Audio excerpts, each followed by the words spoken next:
are in dire need of new and sustainable drivers of growth and productivity. Our upcoming panel discussion will thus focus on the West's Indo-Pacific strategy in the rapidly evolving world order. For this discussion, please join me in welcoming Márton Ugrosti, Deputy State Secretary of the Office of the Prime Minister of Hungary, Kei Hakata, Professor at the Saiki University in Japan, Andrew Hawley, co-founder and managing partner of Ghost Partners, New Zealand, Jagannath Panda, head of the Stockholm Center for South Asian and Indo-Pacific Affairs at the Institute for Security and Development Policy in India, Stephen R. Nagy, professor in the Department of Politics and International Studies at the International Christian University in Japan, and our moderator, Angelina Nagy, research fellow at the Hungarian Institute of International Affairs. Please welcome our guests.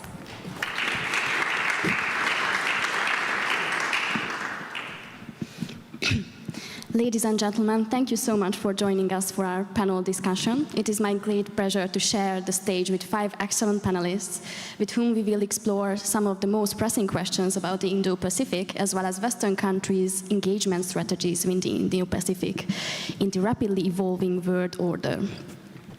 I think few would deny the significance of the Indo-Pacific, as well as the shift towards the East in terms of global economic and geopolitical significance. In fact, many scholars and decision makers are saying that we are living in the era of the Indo-Pacific. This mega region comprises 2/3 of the world's population, produces around 60% of its GDP, and accounts for at least half of its maritime transport. It is also the primary theater of the major power competition between the United States and China, and is an incredibly diverse region with plenty of middle powers. It should come as no surprise, therefore, that European countries, as well as the European Union, are seeking enhanced relations and engagement with this dynamically growing region, especially given the EU's own need to increase its sluggish productivity and lack of competitiveness. This is evidenced by the plethora of Indo-Pacific strategies being released by European countries. It is therefore highly timely to turn our attention to this dynamic region and discuss the West's engagement strategies in today's shifting world order. So without further ado, I would like to pose my first kind of warm-up question towards the distinguished panelists. What is the Indo-Pacific, and why is this region producing the greatest economic growth in the world? And maybe start with Mr. Ugrosti. All right, you may very well ask the question that what a country with the size of the Hungarian Navy has to do with the Indo-Pacific. But obviously, this is one of the most dynamic regions that we see in the world today. It comes from a different approach to cooperation. It comes from a different approach to great power rivalry. And it also comes from a different outlook on the world. We just recently wrote a paper for the Prime Minister, and something I can share from that is that the overall outlook of the people in Europe and the people in the Indo-Pacific are very, very different when it comes to how they see the future. An overwhelming majority of the Europeans think that the future is much worse than we would anticipate. And only about 20% of Europeans would say that their kids will have better lives than they have. Whereas in the Indo-Pacific, it's completely the other way around. People are more optimistic. They're more optimistic about the future of their families, and they're more optimistic about the overall outlook of the world, which might come to you as a surprise, but if you look at the history of armed conflict, for example, in both regions, you will see that for a very long time, you had wars, proxy wars, civil wars, uprisings, and everything else in the Indo-Pacific, whereas Europe was a relative island of peace along the way. But now it seems to be the other way around, that you will see civil war, regular war, lots of other conflicts in Europe, whereas the ASEAN countries, for example, are much peaceful than they were like 50 years ago, which has a lot to do with the economic outlook, which has a lot to do with how people relate to life and their community. And I think this is part of the reasons that we have to listen more to the region. We have to get to know the region much better than we know it right now, and maybe take inspiration from that kind of an international setup with all its problems, with all its flaws, with all the territorial disputes, notwithstanding what we see right now in the news every day.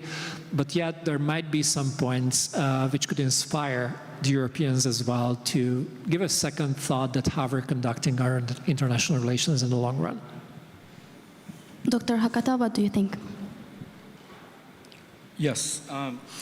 It is the emerging geography, I put it in this term, emerging geography that reflects the complex political realities of the vast region. The Indo-Pacific emerged when Japan's late Prime Minister Shinzo Abe introduced the concept, the confluence of the two seas, as early as 2007. And during the 2010s, the concept, geographical concept, fully emerged. And nowadays, in my classrooms, we often talk about the Indo-Pacific geography as well as the Indo-Pacific strategy. So it is taken as an accepted term. However, as all of us are all aware, this is a region of growth, but this is a region full of conflict, potential, and real.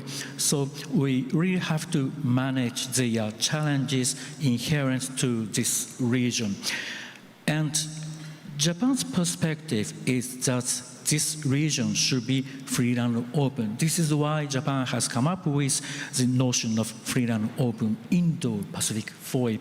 And it has been 9 years since the launch of this concept, and I think it has gained some attention and acceptance and understanding, but I believe that there are also some challenges and efforts to be made. Thank you. Mr. Hawley, what is your perspective? Thank you. Maybe from between all of the panelists up here, I bring a private sector business perspective to that definition of what the Indo-Pacific is. And I guess in the introduction, you talked about the concentration of maritime traffic moving through the Indo-Pacific. I think 50 to 60% of trade, shipping trade, goes through the region. So, I look at it as a, figuratively speaking, a blue river of energy. When you visit some of the nations that punctuate that kind of region, from India, where I'm from, far to the east in New Zealand, there are a number of countries which have very, very clearly articulated vision, and they've shown real progress against realising those visions. And through doing that, they're gaining a tremendous amount of momentum. And when you have momentum and you start achieving, aspects of those sort of visions that you articulate, it builds belief within society, within the companies that are operating in those regions, and the momentum from there becomes exponentially stronger and stronger. So, again, going back to my sort of figurative lens on the region, it's full of energy, full of belief, and then you also throw into that, companies looking to diversify supply chain into Vietnam and other nations, that's only adding, more confidence, more activity to the region. So I guess from a business point of view, notwithstanding the sensitivity around the different dynamics in the region, certainly a way of looking at it is that there's plenty of opportunity. Thank you. Dr. Panda? Thank you. I think the way I do see Indo-Pacific, it's an inclusive agenda setting zone with exclusive approach. I think if we talk about Indo-Pacific, it is evolving from time to time, and different nations have tried to perceive the region differently. But I think what is unique about Indo-Pacific is that it comes out with an inclusive agenda for global governance, which is central, particularly putting the maritime security as the top of the agenda. Second is that it is an exclusive zone in the context that it has two main characters into it. One is a active participation of countries, and particularly a country like India, which is the most populous and one of the fastest growing economy in the region. On the other hand, you have the second largest populous country of the world, that is China, which is invisible, but still very actively, be there in the Indo-Pacific regions. So that's how I will look at the Indo-Pacific. But I think one of the most important thing for me, Indo-Pacific connotes is that it is a reactive region. It is a reactive region to the already established order that was prevailing for last 30 to 40 years, or 3 to 4 decades. So therefore, I would say that the Indo-Pacific so far has been developed as a reactive zone to the authoritarian rulemaking with an inclusive vision and with an exclusive agenda.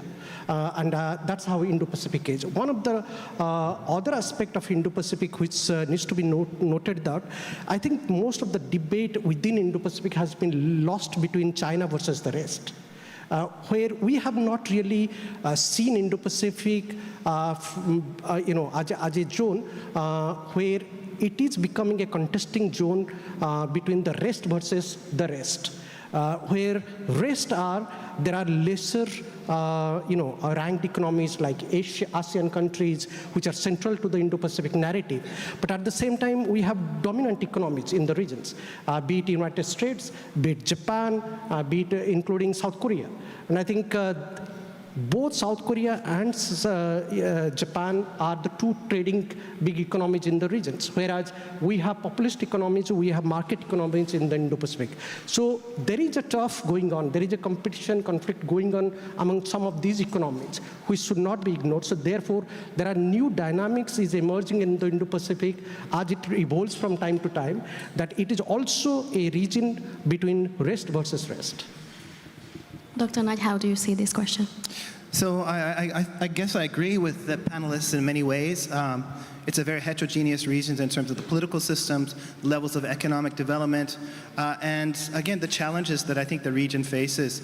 We often depict the Indo-Pacific as a very positive region with the most populous countries, China, India, and Indonesia, burgeoning middle classes. But we should also remember that the engines of economic growth, China, Japan, and Korea, are all aging. And it's a very, very serious problem, and it's having huge downward pressures on their economy. We should also be aware that Southeast Asia, although it's growing quickly, has many internal structural problems, which suggests that its future is not linear. And of course, we heard yesterday that India has a population dividend.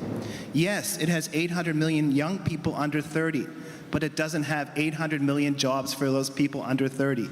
That means this region is actually very, very dynamic, and its development is not linear and not secure.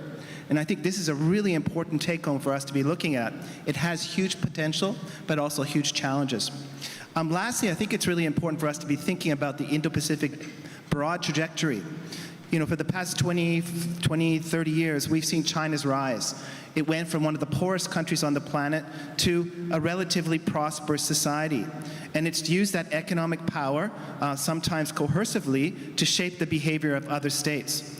I think the broader strategic outlook or understanding of the Indo-Pacific really is to create a multipolar region based in the Indo-Pacific with India as a pole, ASEAN as a pole, Japan and the Korean Peninsula as a pole, perhaps Australia and the US as a pole, pulling the center of gravity away from China towards a multipolar region to prevent domination by one particular country. So again, it's heterogeneous, there's many challenges, but again, it's also a geopolitical project to ensure that the region develops stably and not dominated by one particular power. Since we're on that topic, given that the Indo-Pacific is growing increasingly contested with the US-China geopolitical contestation going full swing, how will it impact the region, in your opinion? And what if the Indo-Pacific countries are being forced to choose sides? What do you think? Well, I cannot speak for an Indo-Pacific country, so I'll give the outside view.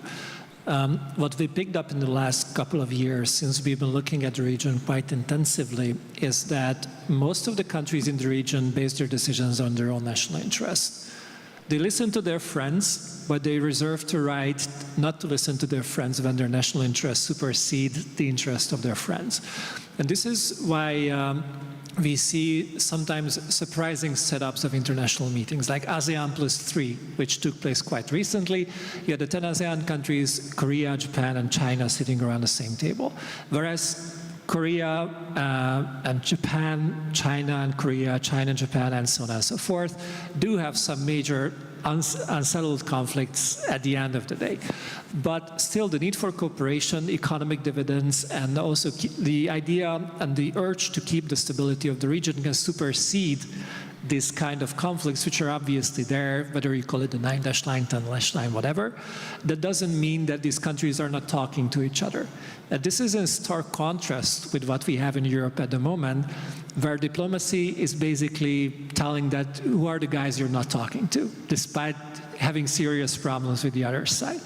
And I think this is a lesson for all of us, at least in the continent which have claimed to invent diplomacy, even though that's not the case, that occasionally you have to talk to the other side, even and especially if you have unresolved issues with each other, because there's no other way around it. And I think the Indo-Pacific had to learn it the hard way that war is an extension of politics, but maybe not the most useful one.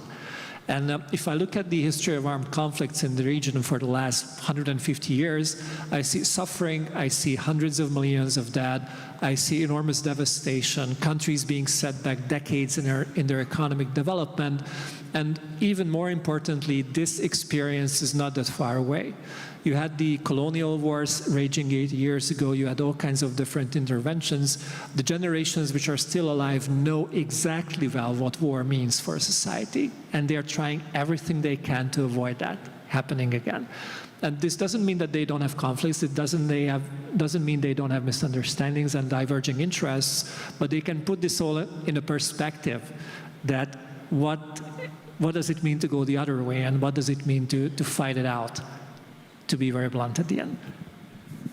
Feel free to add anything. Let me just jump in on that, because I think Martin really paints a really great picture. Because if we look at the region, for example, ASEAN countries and China, the bilateral trade is about $1 trillion US. $1 trillion US. So despite the security challenges, that $1 trillion US means they have a lot more to lose than they have to gain from conflict. If you look at Japan and China, about $380 billion of bilateral trade last year. The dirty secret is it's by and large equal. That means the Chinese need the Japanese as much as the Japanese need the Chinese. The biggest trading partner for South Korea is China. Australia is a very important trading partner for China's development. We still have huge trade in terms of iron ore materials going to the Chinese market.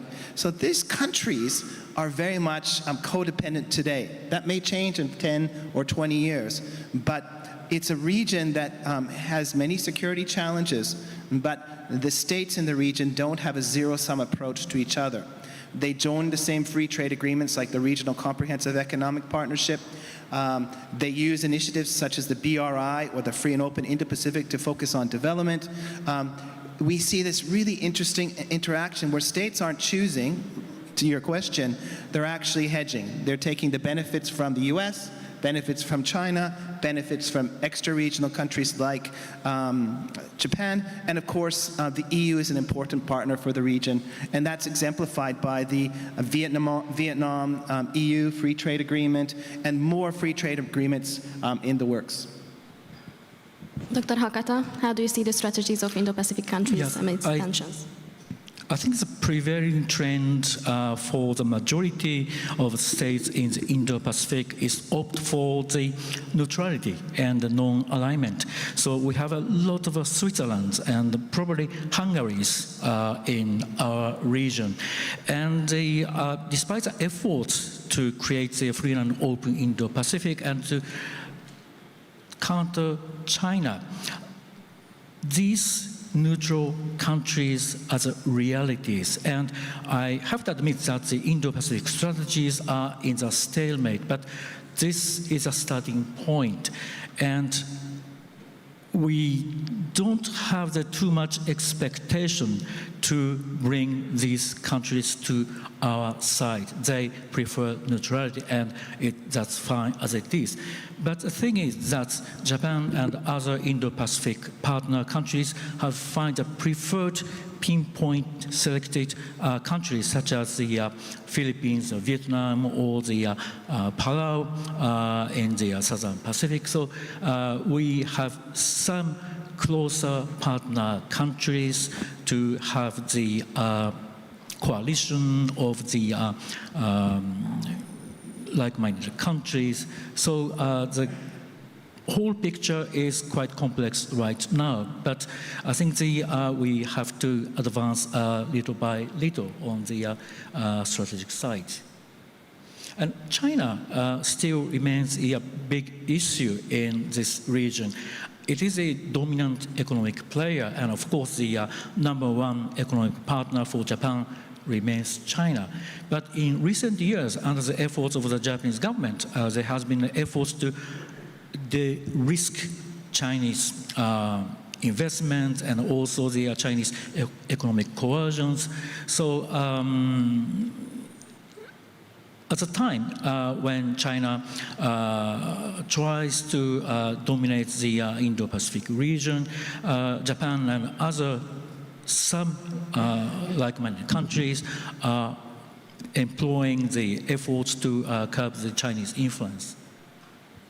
Mr. Hawley, what is your perspective from New Zealand? I echo a lot of the comments made in answering that question. I sort of feel that all the countries, all the markets are codependent on each other and kind of closely intertwined. And one observation for me that I think rather than answering the question around forcing anybody to make a choice, I think most of the countries in question instead view the region as a centre of opportunity, and that if that question ever did come up, it's hopefully in the distant future. Maybe the past 20 years or so, globalization, at least looking from a Indo-Pacific or South Pacific lens, has been characterized by a sino-asymmetric version of globalization, potentially as other countries work and build relationships and trade between each other. What we could be creating is a more genuine version of globalization, I think, where there's more reciprocity and more countries in the Indo-Pacific in particular, increasing that codependence and trade between each other, so that the issue or challenge that we sort of talk about on the panel here may over time decrease as mutual trust and trade gradually increases over the years ahead. Dr. Panda? I think one of the unique points for me in Indo-Pacific is that the strategic significance of the growth corridor. And I think if we talk about Indo-Pacific over the last 10 years or 8 years or so, I think one of the person who unified the entire region was the late Japanese Prime Minister Abe Shinzo. After him, we don't really see any leader really unifying the regions. But one of the unifying element in the Indo-Pacific has been that most of the economies in the regions, they are trying to see themselves as more from a autonomous point of view, in terms of not only having to look for a foreign policy which will provide them economic security, but also trying to also align more closely with the immediate and extended neighborhood. And therefore, we are seeing that the growth corridors of different sub-regions of Indo-Pacific are becoming much more important. If we talk, for example, if we talk about, Bay of Bengal region, last 10 years, a lot has happened there. Japan has come out as a bigger actor in terms of investment, even though, PM Abe is still not there. Then South Korea has come back to Bay of Bengal region. South Korea is investing in a bigger format in Indian market, domestic market. That is a huge change for, India to stay engaged with, beyond the ASEAN regions.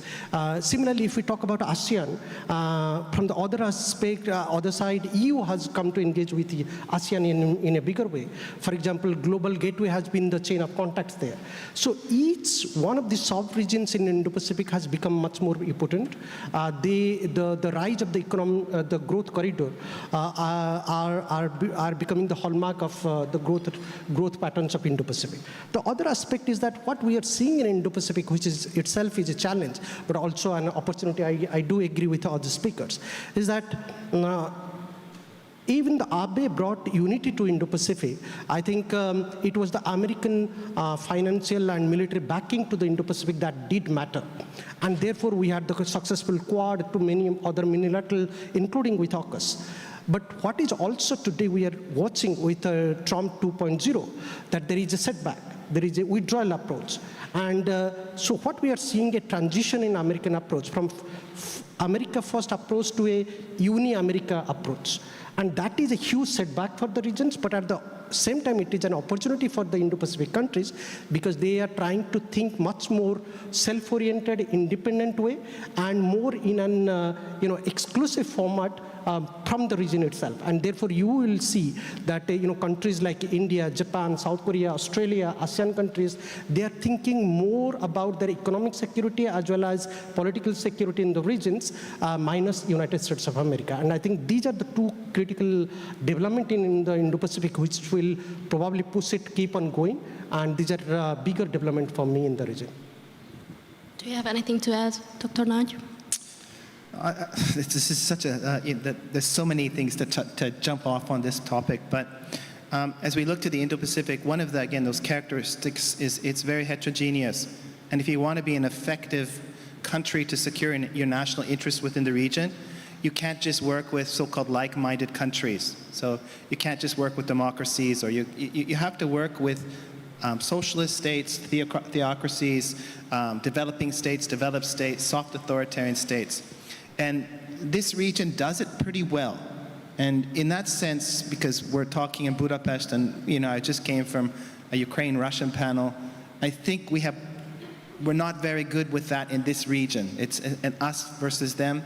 I think this morning's panel with John Mishemer and Balázs Orbán also touched upon this, is liberal doesn't necessarily mean good. So looking at countries like Japan, and Japan is really interesting, I call it an international adapter middle power. It's happy to connect Vietnam to the United States. It's happy to work with China and India. It's happy to work with Singapore. It's happy to work with the Philippines and Australia, the United States.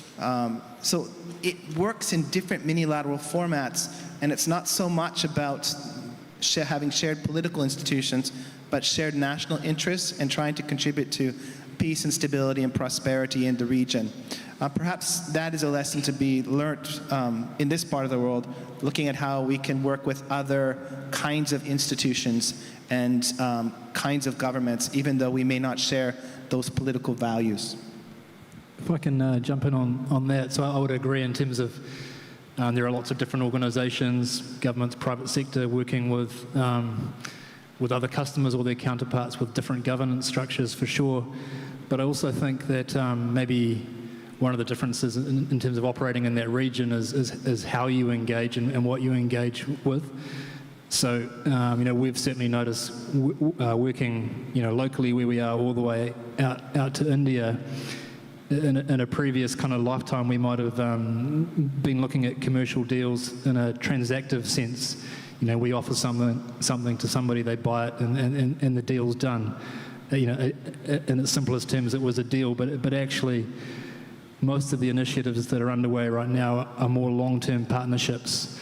So the horizon through which you're judging these partnerships with other organisations and other nations are kind of measured in sort of multi-decade timelines rather than an immediate extractive sense of return straight away. So I guess that would be my contribution there, is that the kind of deal cycle and the horizon through which you look or assess those through is far longer than maybe you might expect in a purely kind of Western point of view. And the other contribution to that point, I would say, is that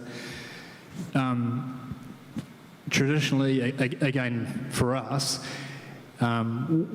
we might be selling something to a market but we'd traditionally be looking at how do we own the implementation of that solution in that local market? How do we control it? And that's sort of the paradigm through which, historically we've looked at commercial deals, but increasingly that's not the way to go about operating in that region at all today. It's more around, again, that sense of partnership. So how do you become very deliberate about what you frame up as something of value, but leave space for the reciprocal country and the other nation to add value and own part of that value chain as it gets localized, which is quite different. So, when you step back from sort of command and control every single element of how that product, service or capability comes to life in another country in the Indo-Pacific, it's more around what have we got, how can someone add value to that, and so that you end up with a kind of win-win reciprocal dynamic that's operating, which I don't know is true everywhere in the world. Let us move on to European strategies regarding the Indo-Pacific. Given that nothing is as far away from Europe as this region, it is shielded by two seas. How can we meaningfully engage with a region so far away? I think it goes back to the conversation that Professor Mearsheimer had on the stage earlier today, that whether we want to see the world as the good guys and the bad guys, or whether we are more pragmatic based on the national interest and are seeing a more colorful world out there. And as Stephen outlined, the Indo-Pacific is a very heterogeneous region. I think it's also contested that where does it start? Does it start with India or does it start with South Africa? And whether it ends with Japan or whether it goes up to Kamchatka and includes Russia as well. Not to mention the other side of the Pacific, like the Americas, down to Chile. So it's impossible to have a unified view of this region because it's so complicated, it's so vast, it's like more than half of the world, even more than if I look at the world's GDP and the population. So I think we have to be realistic as Europeans when it comes to engaging the region. We have to base our assumptions and strategies and policies on reality instead of wishful thinking. And to be honest, you mentioned the Indo-Pacific strategy of the European Union, which was published a few years ago.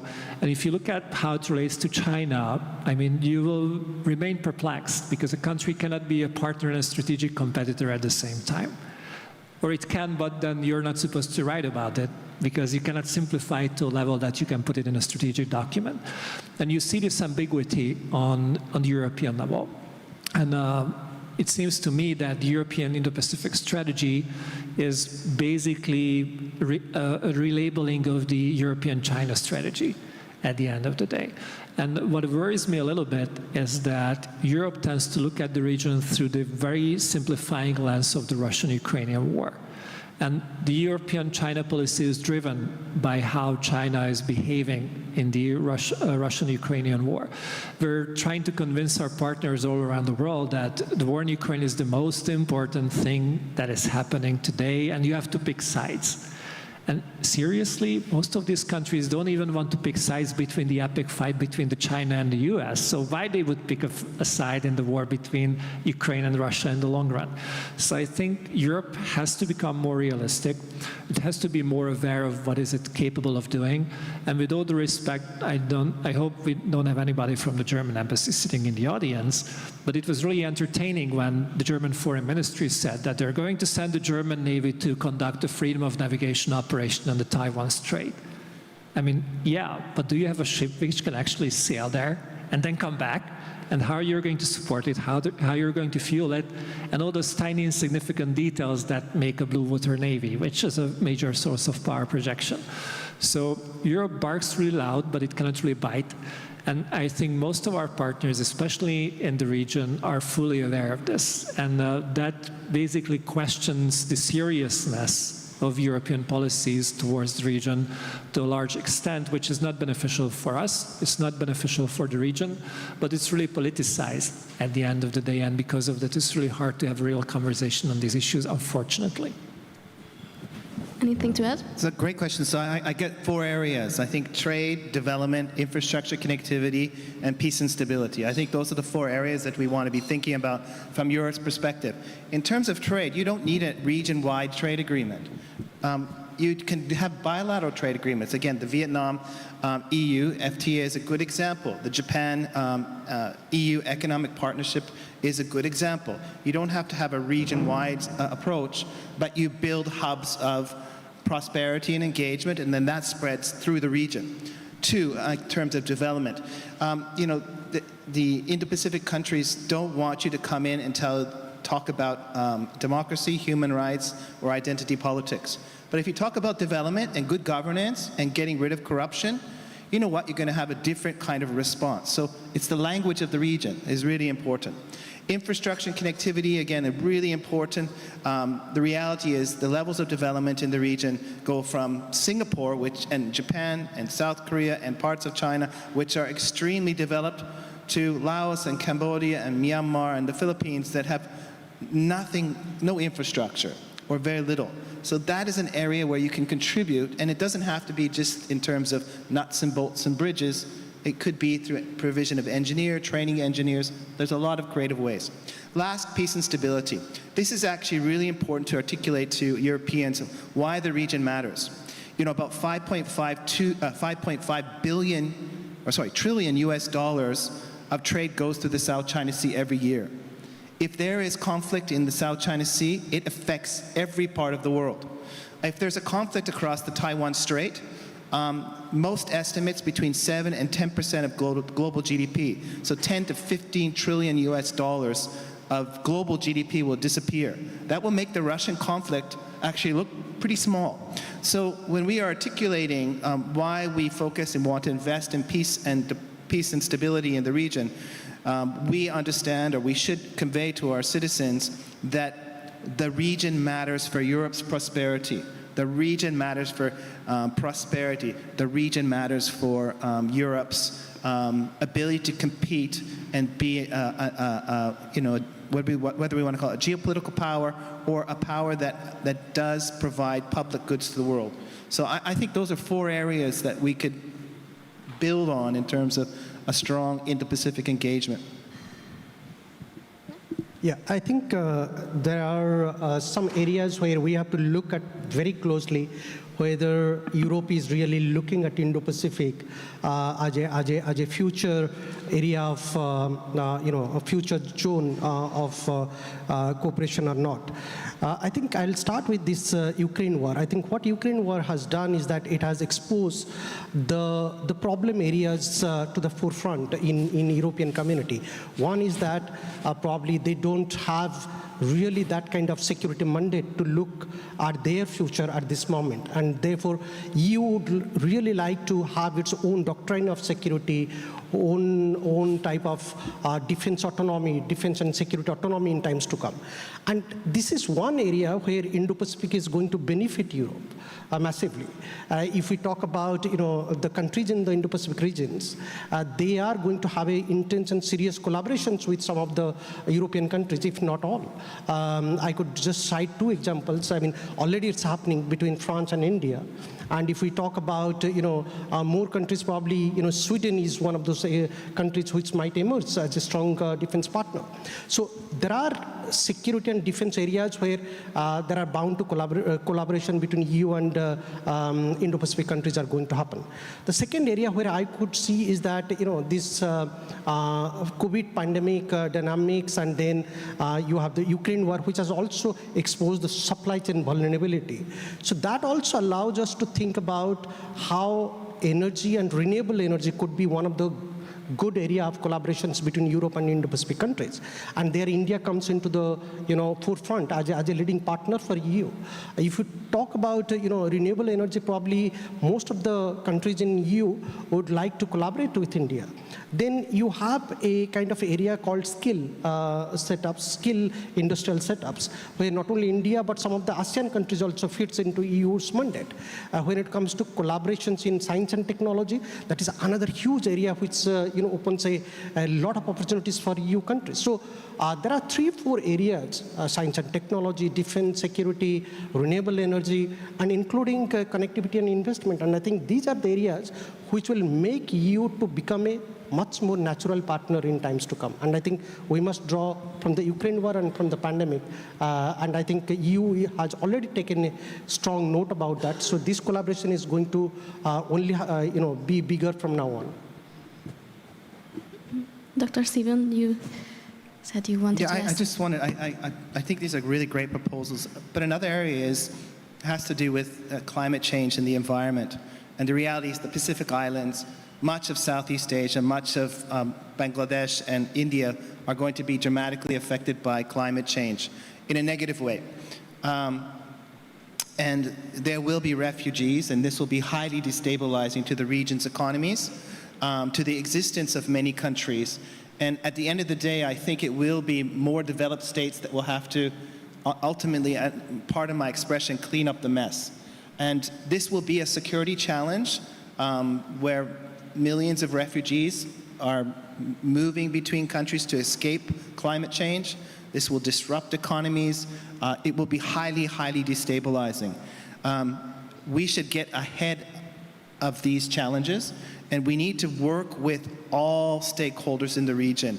And this is probably one of the challenges with the framing of the Indo-Pacific. We don't include China in this. And I know I understand why the Indo-Pacific is, again, been made to pull the center of gravity away from China, but we need China to solve many of these issues. And that means using their resources, finding crosswalks. And again, these are great ways to de-escalate some of tensions in other areas. So as Europe is thinking about it, maybe they can, to borrow the connectivity phrase, is maybe they can connect some of the Indo-Pacific countries with China to, put forward some realistic environmental solutions, not the extreme environmental regulation that we see in Europe now, but rather to deal with some of the challenges in the region that are really existential. And I think it's an area that, again, Europe can think about. Dr. Hakata, how do you see the EU's engagement in the Indo-Pacific? Well, yes, of course. EU has published its Indo-Pacific strategic document back in 2021. But what we see is the diverging strategic priorities of each 27 member country. So we have to deal individually and bilaterally with some countries who are most interested in this region.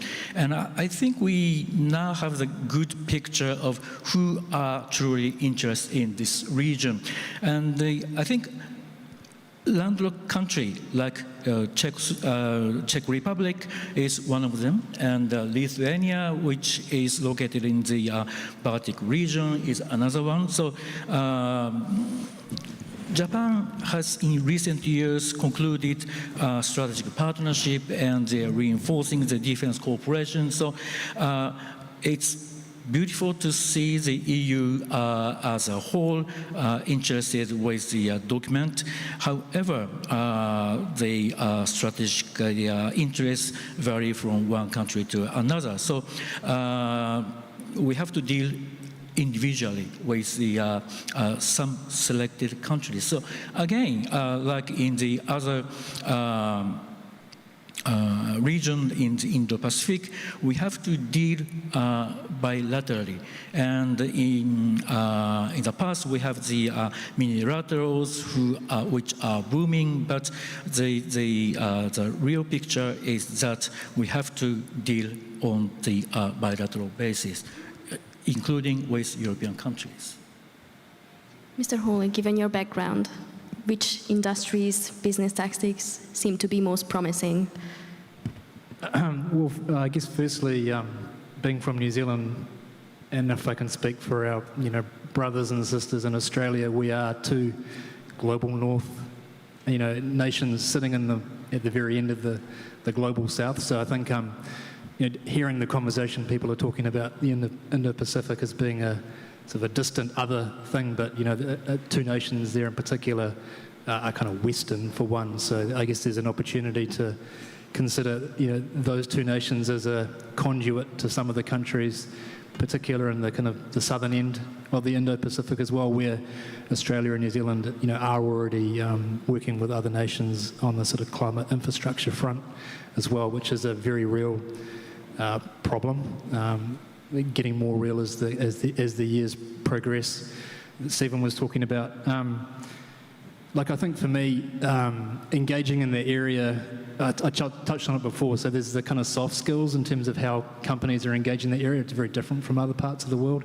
And then it's sort of figuring out, what to offer, not in an extractive sense, but how can you offer that so that those countries and those markets that you're going into can add value and gain and localise that and have some control of that, so that the relationship that you're building is sustainable and long-term rather than a sort of one-hit revenue gain and then leave. I think from a New Zealand point of view, we've long been looking at that in particular, if you like, from a Western country sitting in the middle of the South Pacific. And for many, many years, we've done reasonably well trading commodities based on the strength and the fertile nature of our soil and the plentiful rainfall and whatever else kind of makes things grow.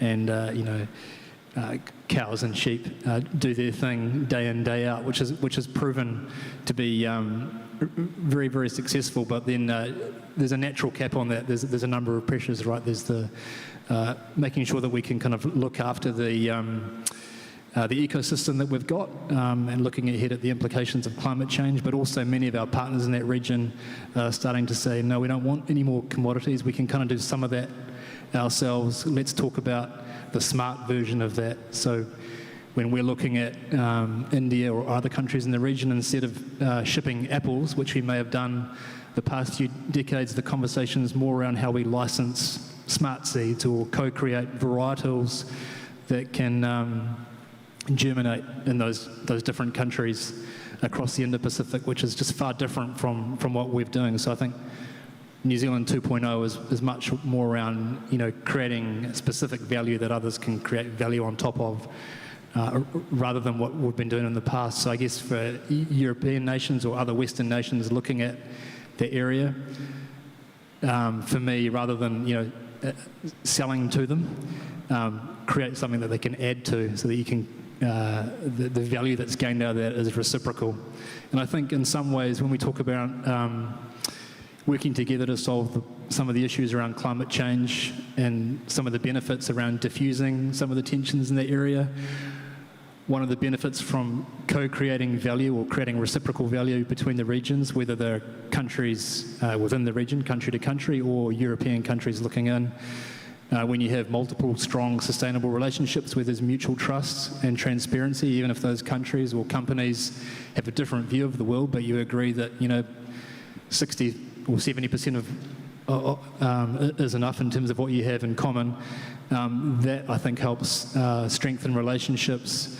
It keeps things kind of pragmatic and helps diffuse any tensions that may be there. So I think the more we can kind of not only tackle the problems that we talk about, but increasingly deliberately go around creating a trade kind of dynamic in that way, that's only going to be better in terms of keeping things calm, productive, and fair. And I think that last point for me, for the last 20 years, there's definitely been wealth created and value gained, but it's been somewhat asymmetric. I think when you look at the depth of technical prowess and knowledge and capability that's emerging in Vietnam and other nations, when you look at the trajectory and the acceleration of those different nations, there's every opportunity for that value to be shared and for people to participate in improving products as they move through markets, which is not only going to make supply chains more resilient, but again, going back to the other point, we become far more integrated. So the old version of what we thought of as globalization, where actually only one or two nations reaped most of the benefits, I think because everyone's maturing in that area at such a pace, there's a real chance to integrate more deeply. And so maybe in the next sort of 10 years, when you have integrated supply chains of people adding value across the Indo-Pacific, we become, I'm not going to say the kind of same, but deeply integrated, so that those counter forces are diluted or diffused. We have time for one more question, and given that this is the Budapest Global Dialogue, I'm interested in your opinion whether a country like Hungary can actually reach the markets of the Indo-Pacific, because we have made some good progress in attracting investment from Indo-Pacific countries, but can we turn this around and reach the markets? Do we have any chance in that, and how, if so? Well, it really comes down to size. And the problem with that is that we're a small market and there's a limited amount of things that we can produce. There are two ways around this problem. First, either you specialize on certain niche markets, like high-end wine, semiconductors, AI, whatever, depending on the individual strength of all these countries, Hungary included, or you try to integrate into global value chains, feeding into those value chains, sorry for repeating it again, that Andrew was just talking about, that how you can build a global network, how you can upscale companies, where you can play an important role in that kind of a global cooperation that used to shape the world economy for the last 35 years. I think our approach is clear. It's quite obvious that not a lot of parts of the world will see economic growth for the years to come, and the Indo-Pacific is one of these. So, like it or not, we have to find out how we're going to engage these countries. And we've been doing that. The Hungarian government has been doing that for more than 12 years now with the policy of the Eastern Opening. And the Eastern Opening policy is often being conflated with our political engagement of Russia before the war in Ukraine, and then China starting in the mid-2010s. But it's also Korea, it's also Japan, it's also Singapore, it's also India, it's also a bunch of other countries which are not on our radar yet. But I mean, we've been receiving the leadership of Vietnam quite recently in the last couple of years. Nobody really took notice of that because Vietnam is not China. We'd had high-level engagements with Japan. The president of Hungary has just been to Japan to participate in the expo in Osaka. So you have all these kind of high-level engagements. Out of the last 6 years, South Korea has been the largest foreign direct investor in Hungary. But every time it makes it to the press is the other 3 years when it was China. So if you discount the political noise around all this, you see lots of progress, but the fundamental question remains that what we can produce for these markets. Can you produce it in a volume that makes a difference in those markets? And just to give you a very mundane example, because we have two great experts from Japan taking part, who knows about Hungarian pork entering the Japanese market? You do, because you do have some ties to Hungary, but this has been one of the most important agricultural success stories we had in the last 10 years. That one Hungarian company specializing in exporting a few thousand tons of pork to Japan made a success story, and you can literally buy, not in the 7-Elevens, but maybe in the high-end Tokyo restaurant, some Hungarian pork. And Tokyo is famous for the tens of thousands of restaurants it has, so you will not stumble upon Hungarian pork in every one of them. But maybe if you will find it in 20, and those are high standard restaurants, and all of us can make a lot of money out of that. Hungarian companies selling pork to Japan and Japanese restaurants selling Hungarian pork to high-end customers. This can be a way to go. But it's not like that we start to export grain or grape or wine to China indefinitely. First of all, because we don't have indefinite amounts of these products, and second, this is not how the market works. Maybe it was true in the times of the Soviet Union, when we could literally dump anything on the Soviet market, but those times are over. You have to be good. You have to be really good to be able to compete internationally today. So the good news was, to my big surprise, near my apartment, I found a bottle of palinka, Tokai wine, Debreceni sausages from my father's hometown in Debrecen, and some Hungarian turkey. So it is penetrating the market, but again, it's small. So I think there's two strategies here when we're thinking about it from the perspective of Hungary. Of course, you need to develop your soft power and a Hungarian brand. What is Hungary? What is the food? What is the drink? What is the comparative advantage products that are produced here? And the government needs to sell that. But ultimately, it's businesses. Businesses form business-to-business partnerships. They secure the market. They understand the local market. And that, I think, these have to go hand in hand. But the government can help. Again, producing that Hungarian image, and whether it's in Japan or China or South Korea or Southeast Asia, there's little Hungarian soft power. So I think that is something that you could do a lot more, and things like Expo that's going on in Japan right now is a great example. But these should be used as opportunities to develop Hungarian soft power to open the minds of consumers. Second, I think it's important to work with regional associations like the Association of Southeast Asian Nations. So you have a bilateral approach, and then you have a multilateral approach. And this brings out the tension that we had this morning in terms of hardcore realism versus liberalism. It's actually, you can't choose between the two. You have to, on different issues, you have to find different solutions. So work with the different associations, find ways to fill gaps. But again, that takes a government side, and it takes the private sector side working together. Dr. Panda? Yeah, I think if I have to think a little from Hungarian point of view, for last 2 decades or so, Hungary has been having a much more China-focused strategy. And I think time has come to deviate a little from that China-focused strategy, to look at 2-3 economies in the regions who could be tremendously beneficial for Hungary. That is India, Japan, and ASEAN market. And I think these are the 3 places where there has to be a greater focus from Hungary side. It cannot only have a China-focused strategy when it comes to Asia. The second is that I think one of the drawbacks that I do see, of course, there is a lot of collaboration has already happened traditionally, but I think we have to also understand in the current context of the engagement that is happening between the mainstream European community and Indo-Pacific communities, particularly in the areas of education and knowledge distribution, knowledge sharing. This is where Hungary could be gaining a lot, and vice versa.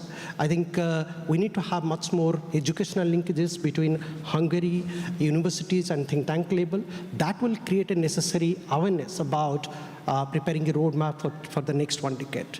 The other aspect, I think this is also necessary. We do talk about a lot about economic growth, investment, and other things. But one area which could be also, a critical area for engagement in times to come is agricultural sector. Today, probably we are moving to AI age, and we are increasingly talking about cyber technologies to AI technologies to all sort of technologies. But then we don't really talk about how to revitalize the agricultural sectors as a medium of collaborations. And this is where I think one of the lesson we draw from the Nordic countries. There is no compromise when it comes to agricultural sector or land or climate or the environmental aspects. So this could be one good way of establishing this connect between Hungary and mainstream Indo-Pacific communities, particularly with India, putting agriculture as a medium of collaboration. Mr. Holy, any free consulting advice for Hungary? I just want to build on Stephen's two points, the storytelling or the story of Hungary. And I completely agree. New Zealand, although probably half the size, we're still kind of both reasonably small nations. I think in about 2008, our Ministry of Foreign Affairs aligned our tourism, international education, immigration, and our export sector around a centralised storytelling strategy that would not only sort of permeate foreign affairs, but also pretty much every brand and commodity that left New Zealand. And it was pretty important because in a nation of 5 million people, it's very difficult to compete and buy a share of voice in international markets, but especially markets across the Indo-Pacific, which are huge. So the only way to really do that was to have a consolidated voice. At the same time, we've sort of, I guess not directly, but have managed to use the film industry as a way to perpetuate the mythology or the story around New Zealand and the natural landscape and the food and things that kind of go around that. But I'd say the storytelling as part of the soft power is super powerful. So being able to kind of leverage and mobilise that is key. And the other piece, I did notice that New Zealand doesn't really activate its diaspora that effectively. I think we've got 14% of our nation living offshore. And they need to be activated in a sort of hyper competitive kind of commercial environment that we're in, but Hungary too has a significant diaspora as well. So I think once they know what story to tell, they could be incredibly useful. But I do also feel, looking at Hungary, there's definitely a vision, a consolidated vision that everyone seems to understand, which is further ahead than some nations where, for our own part, I think there's still argument over what it is we stand for and where we're heading. So now just making that into a compelling story is probably the easy part. Dr. Hakata, any quick closing remarks? Yes, Hungary has indeed a soft power. I used to live in Budapest 3 years ago, and my wife joined me. And the first thing she said is, I want to visit the house of Bartók. And I think that music is a asset that Hungary indeed has. But also, you have nice wine and also the margaritsa pork. Unfortunately, margaritsa pork was impacted by the swine flu a couple of years ago. So the importation is prohibited in Japan. And I hope to see margaritsa pork again introduced into the Japanese market. And I think it's important for Hungary to emulate such a success stories going beyond the margaritsa pork. And I believe that Hungary's agricultural product and food products have the comparative advantages. In the Indo-Pacific, we have Chile and we have Australia and New Zealand. Competitors are very strong foothold, but I do believe that Hungary has still comparative advantages. Well, I'm afraid that this is it for our conversation. We are still within the margin of error regarding our time, so well done us. Thank you very much for our distinguished panelists. This was a very excellent discussion, and thank you so much for the audience as well.